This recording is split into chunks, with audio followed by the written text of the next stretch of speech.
Welcome back. Saudi Arabia taking matters into its own hands in Yemen, leading an air war against Iranian-backed Shiite rebels there. But a different situation played out in Tikrit last week, where Iraqis were backed by Iranians against ISIS. The Iranians could not get the job done, and U.S. airstrikes finished the job. All of this, of course, as the Obama White House aims for a long-term transformative deal with Tehran. Robert Jordan was U.S. ambassador to Saudi Arabia during George W. Bush's administration. He is now Southern Methodist University's diplomat in residence and ambassador. It is wonderful to have you on the program. Thanks, Maria. Thanks so much for joining us. Can you take us through the background of what's happening in terms of this Saudi-led airstrike in Yemen right now?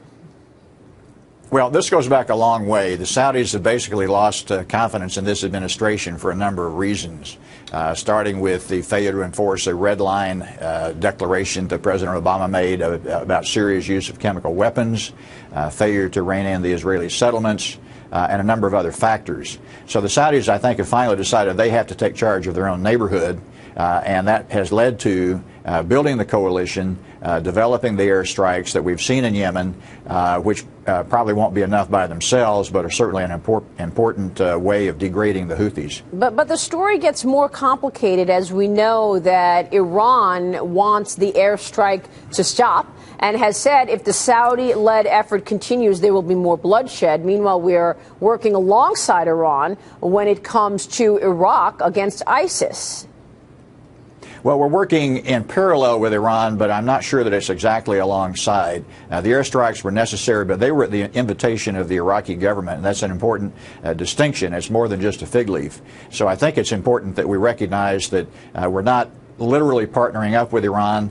We have a common enemy right now, but that doesn't make us friends. We have had so many failures in the Middle East, really, these last few years, whether you're talking about what you just referred to, that red line, which was crossed and then never done anything about in Syria or Yemen or any other of the hot spots. Can you characterize the U.S.'s foreign policy today and what you think should be done?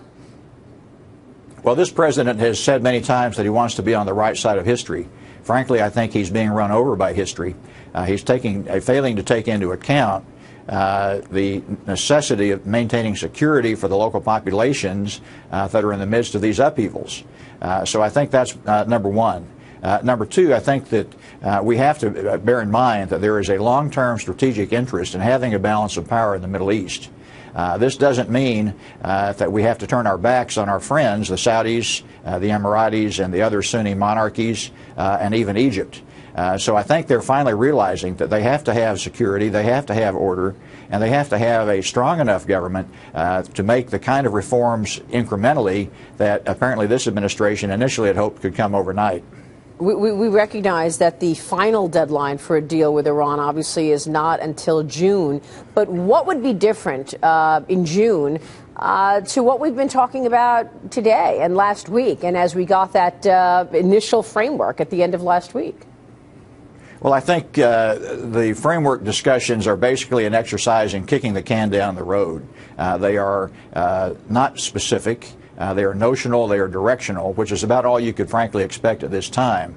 By June, they all expect to have a written agreement, something that is enforceable, something that has much more teeth to it. So the March deadline was effectively an effort to set something down, but it was never intended to be a real deadline in terms of having a concrete agreement. I think the real agreement is going to be coming in June. Yeah. What do you think that agreement looks like? I was talking with Peter King a moment ago, and I wondered if, in fact, this is very straightforward, very black and white. Is this just about stopping the enrichment of uranium, or do you believe the U.S. will accept a deal that has the Iranians continuing to enrich uranium? Well, there may be a limit on centrifuges, which would, of course, be important. Secondly, the real key, I think, is enforcement and inspection, verification. If we don't have something that can be verified, that we don't have intrusive inspections, and if we don't have an enforcement mechanism to immediately deal with violations, then we've been wasting our time. Well, why would we expect we would have, checkups that actually materialize when we actually haven't had the kinds of checks by the UN inspectors that we wanted?